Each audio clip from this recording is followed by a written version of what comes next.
What's happening, Bills Mafia? Ryan Thomas here, live tonight, live and in living color to the Bills Mafia once again. Greatly appreciate you all tuning in on the Buffalo fan base, Twitter, as well, any and all podcasting platforms where you can find your podcasts, the Thomas Take Sports Podcast. It's good to be back. Phenomenal to be here. Really excited to dive in to what was one of the more memorable games I've seen in recent years for the Buffalo Bills. The stage was set and the opportunity was met by the Buffalo Bills with a resounding victory, 21-14. Not as one-sided as we, had hoped it would be. Safe to say that I wanted more of a blowout, right? Ideally, we would have liked that, but Dolphins are a good team too. They're good. They're just not great.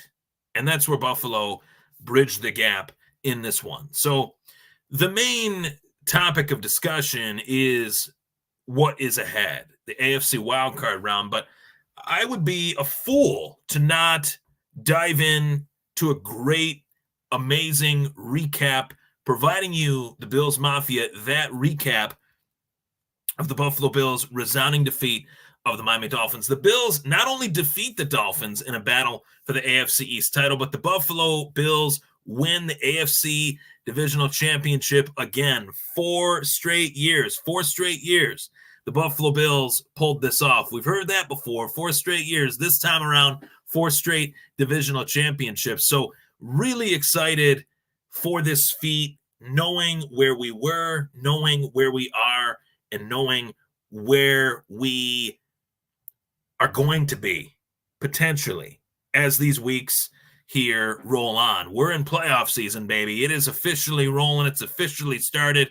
And the NFL wildcard round takes place Saturday, Sunday. Buffalo playing 1 o'clock on Sunday against the Pittsburgh Steelers. Yes, you will get an in-depth preview of that game from yours truly tonight. But first, the Bills versus Dolphins recap. And feel free, Bills Mafia, wherever you're tuning in, to comment in the comment section below, as this podcast, of course, is sponsored by none other than 26 Shirts. You can check that logo out in the right corner of your screen and see 26 Shirts brought to us by the lovely Del Reed. So many great shirts have been made over the years, and so many great people have contributed to great causes with the proceeds raised from those shirt sales. Shirts, hoodies, you name it, hats and such. Great work within the community that has been done by Del Reed. So I had to throw that out there. Of course, thank you to the Buffalo fan base and the opportunity that I had to be a part of it this season and continue to be a part of it. It's been a true pleasure for me. So Bills-Dolphins recap. Everything on the line for both teams in this game. The battle for who is the supreme team of the AFC East was at stake here. Buffalo flying down to South Beach, not just Buffalo Bills, but Buffalo's people flying down to South Beach. I can count on probably, 10 fingers, 10 toes. I think we all, for the most part have. I could put, 10 fingers and 10 toes out there as far as the amount of people that I knew that went to this game. I should say. And that just is a testament to the Mafia and what the Mafia represents. We all traveled down in packs to check out our Buffalo Bills. I'd love to get to an away game this year, but wasn't able to do that. We'll do that next year for sure, as I've done in years past. So we'll do that this next year, 2024, make that a New Year's resolution. I was jealous of a lot of the Bills fans that made the trek down to Miami. I love Miami, awesome city, just overtaken inside that stadium by Bills fans. So I'm really happy that we were able to see the Mafia take over, not just taking part in the game, but taking over in the game and being a part of helping the Bills get this big victory, 21-14. So looking at this game, and it's a trend that I have noticed with the Buffalo Bills these last few weeks. You go back to the game against Dallas really since that game, James Cook had a breakout game, right? Over 221 total yards from a scrimmage in total, receiving and or rushing. And the Bills tried to kind of take that product of a run game, bring it to LA to play the Chargers. Chargers weren't really having it. Cook didn't really have as good a game. Weeks since, Cook not really as dominant as he was against Dallas, right? And we see it's almost as if I were to take those few games, the fourth quarter offense of the Buffalo Bills from those games kind of sandwiched into the first quarter of the next game, there's not much adapting, right? And I think that was really seen in this case against the Dolphins. The first half of this game was, man, I was nervous. I was nervous. I will say I was nervous. You're going to ask me if I was nervous. I was nervous. This Bills offense was not quite the Bills offense, right? It was slow, it was sluggish. It was not what I thought it would be. And in this case, I think to myself, well, we got two halves of football. 14-14, adjustments will be made, should be made, can be made. I hope they're made, right? That's what I was thinking. I hope they're made. And they were. They were made. And they were not only made, but I dare you all to go back and watch that game if you have DVR out there. Watch the first half of that game. Just offense. Watch the second half of that game. Just offense. You see two completely different Josh Allens out there. Two completely different players out there, right? And to me, that's what set the Bills apart in this one, is the sense that their offense was slow and sluggish and was not quite up to snuff in this first half. But the second half, those adjustments were made. And they were not only made, I think they were made to a level that the offense was waiting to get to this point. Week in, week out, waiting to see contributions from not just Stephon Diggs, but Dalton Kincaid, Khalil Shakir at that level that they needed to be on. 8 catches for Kincaid, over 100 receiving yards for Shakir.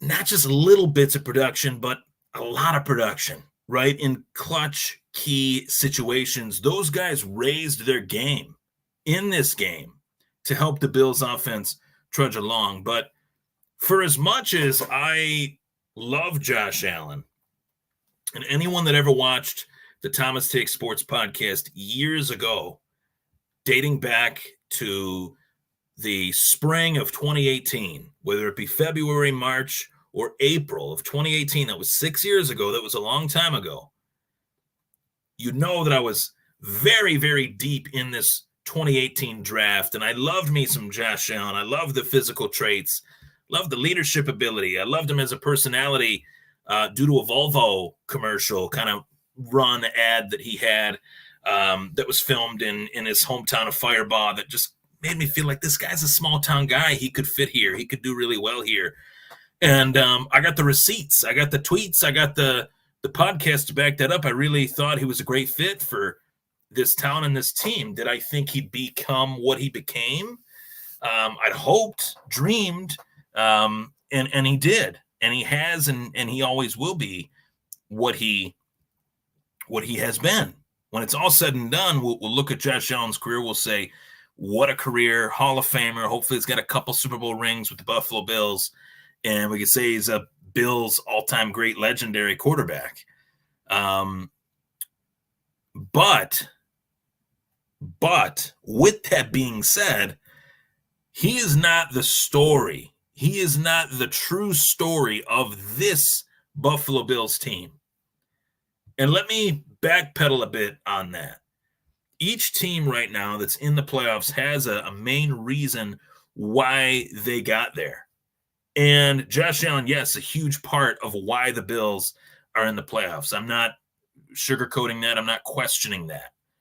But what's the story? What's something that I didn't expect to happen this year that has happened time and time and time again, almost as frequently, if not more frequently, great play from Josh Allen as there has been from this Buffalo Bills defense. And to me, when I go week to week to week, the downs, the ups, the downs, the ups, what has been this season, I say to myself, this Buffalo Bills defense has done everything that I did not believe they could do.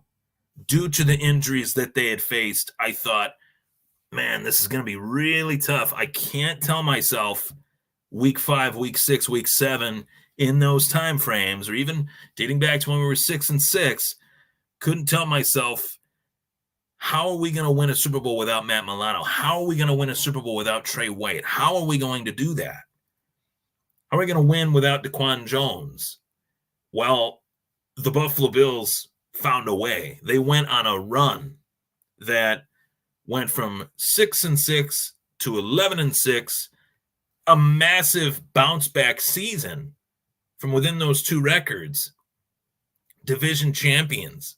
And most importantly, along with that division championship, a 2 seed that guarantees a home game in the wild card, more likely than not, guarantees the fact that the Bills Mafia will get to enjoy, whether it's wearing the divisional hat, wearing the divisional shirt, going to the game this Sunday against the Pittsburgh Steelers was what these Bills fans deserved. And it's what this team rightfully needed to earn. And they had to go out and they had to earn it in a completely unexpected form and fashion, losing games that they didn't think they'd lose, winning games that they didn't think they'd have to win. When they looked at the quote-unquote hard part of the schedule, that was the best part of this Buffalo Bills season. So for all the fans that, and I do it myself, I'm guilty of it myself, but when the schedules come out, 2024, 2025 season, they look through the schedule, we're going to win this one, we're going to lose this one, we're going to win this one. This was not the season to do that, right? So it's been a very interesting season, to say the least. It's been a comeback season for the Buffalo Bills. It's been a comeback season for Sean McDermott. Talk about a lot of people eating crow. I was very critical. 6-6. I thought the defense was spiraling. I thought the offense was anemic. They make the change. He knew that meaning Sean, I think knew that they had to make a change on offense. This wasn't working out. Ken Dorsey out, Joe Brady promoted. And a little bit of aggressiveness from Sean McDermott these last few weeks, knowing what's on the line, led to victory for this team, led to the players playing at a heightened level that I had not seen from this team, from particular players. And I'm talking about the next man up mentality here, yes. But it's not just a next man up mentality. It's no problem. I got you. As, of course, Dane Jackson said to Rasul Douglas when he went down Sunday night against Miami. Dane Jackson fills those shoes and plays very well. Micah Hyde made a critical stop, punching the ball out of Tyreek Hill's hands.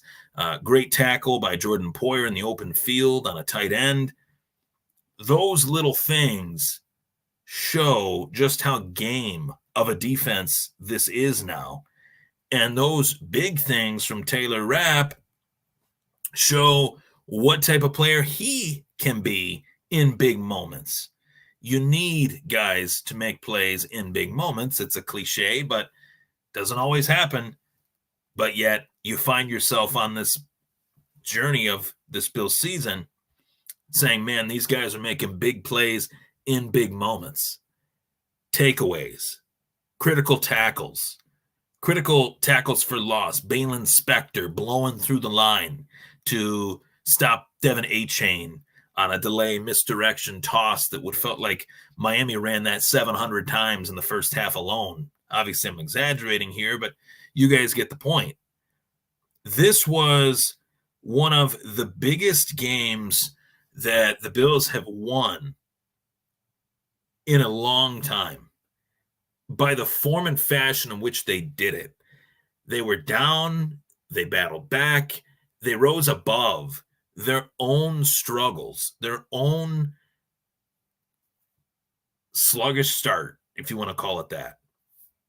And they did it with guys that were not first stringers, were not second stringers, third string, fourth stringers on defense in some spots, in some instances. That to me is utterly remarkable. That to me alludes to coaching. Once again, I could put this on a t-shirt and I think it would sell. I think everybody would buy it.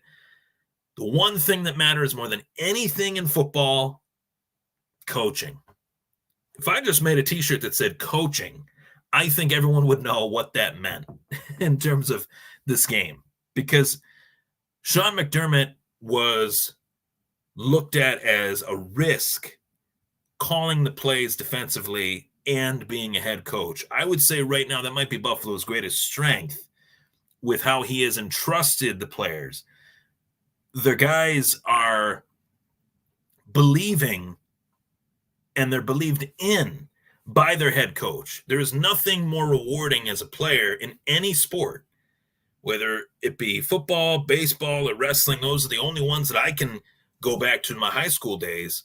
When my coaches showed any inkling that I could do something more than what I thought I was capable of, that to me made me believe that I could do those things and I would go do those things in moments that things were not really in my favor.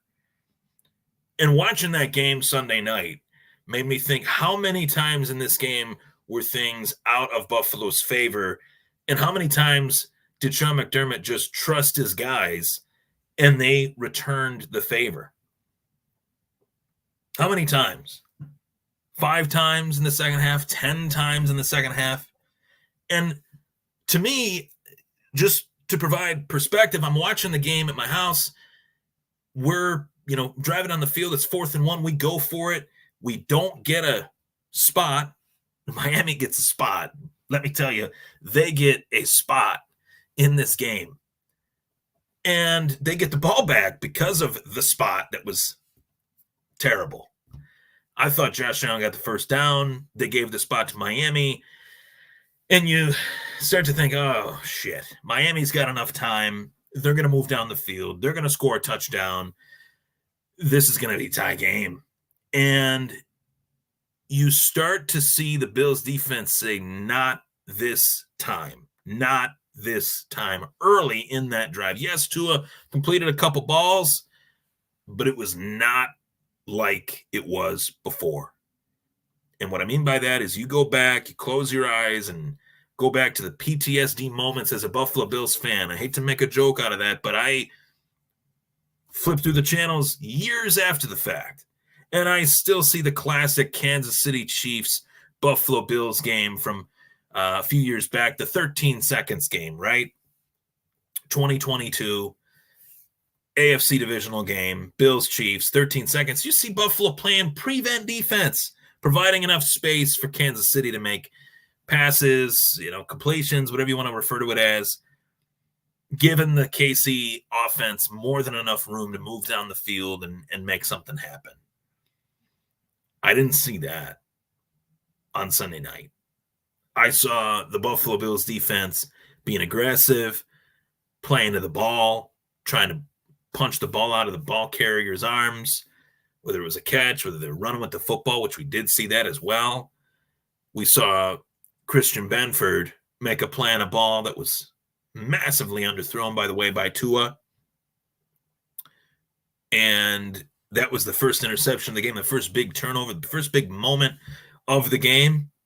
But there was no bigger moment of that game that provided more of a momentum swing, which does matter in this game and in this league. Momentum matters in sports.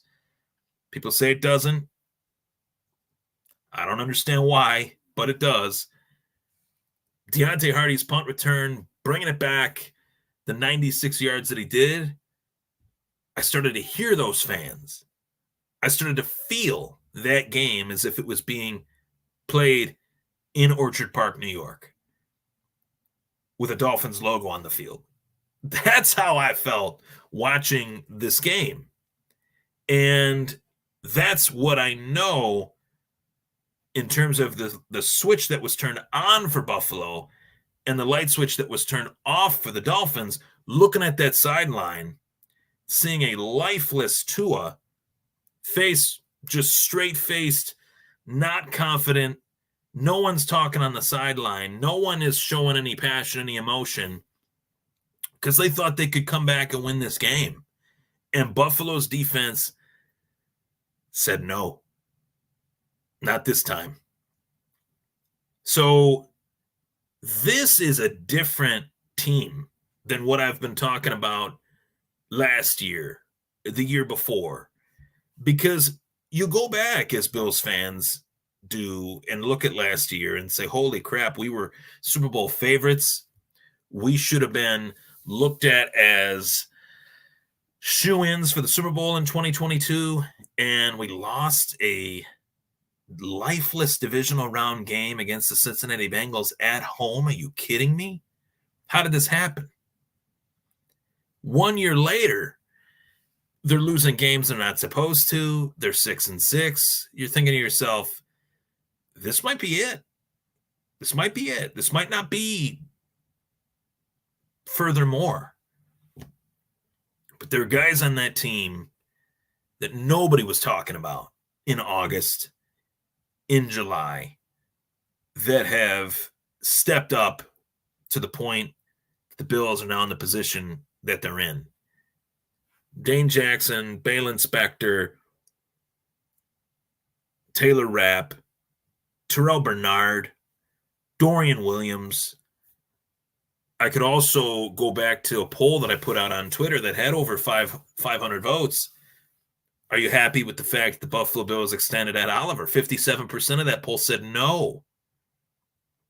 I asked you guys again, now 5-6 months later, are you guys happy that the Buffalo Bills extended Ed Oliver? I think it would be like 97% yes and 3% no with the year that Ed Oliver had or has had. So Greg Rousseau, AJ Epinesa, they make the next step up. A lot of people said, well, however Von Miller goes is how far this pass rush can go. Wrong. Von Miller's contributed nothing to this team. As little to nothing as humanly possible.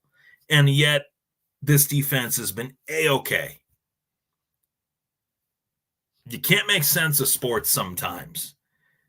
And sometimes everybody's got an opinion. That's what this show's about. I put my opinions out there.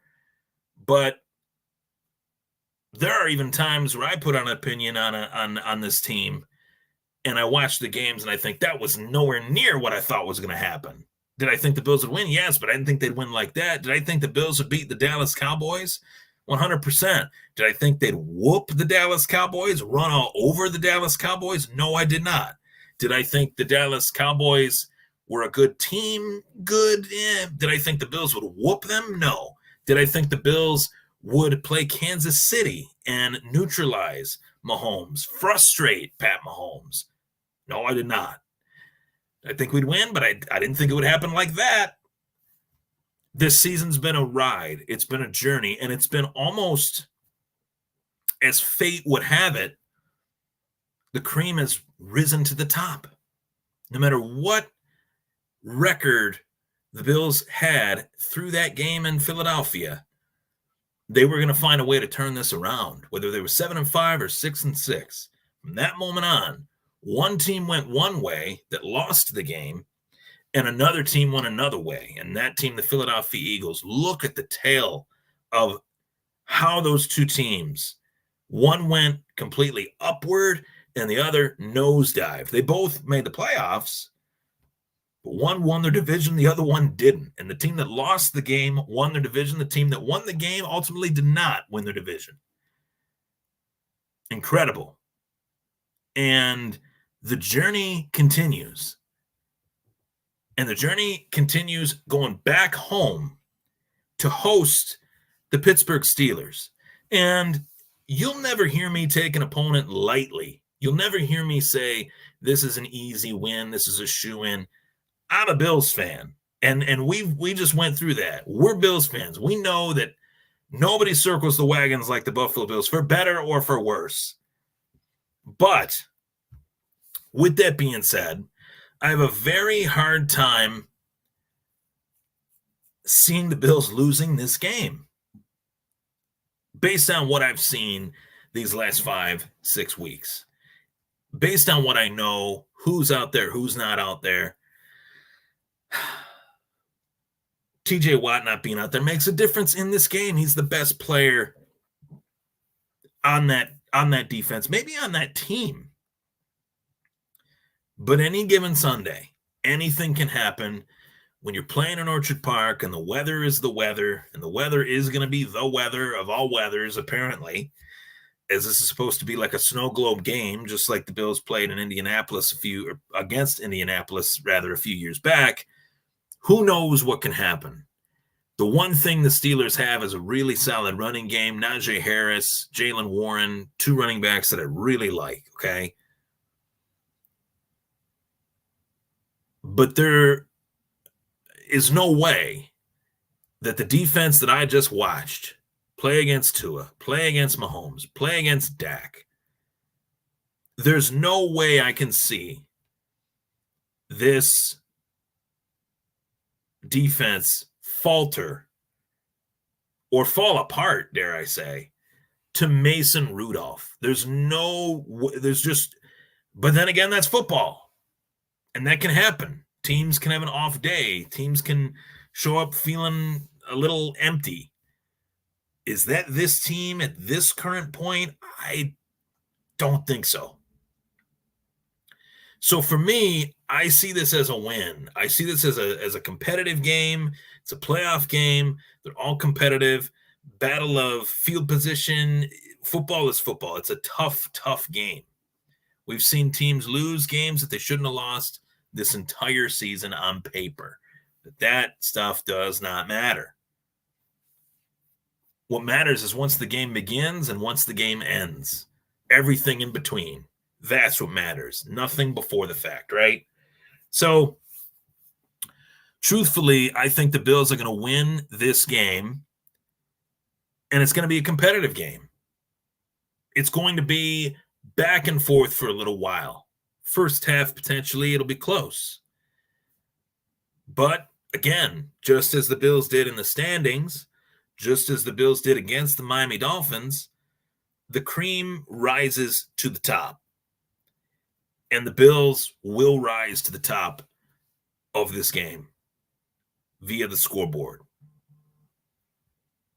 I am very much looking forward to seeing this game.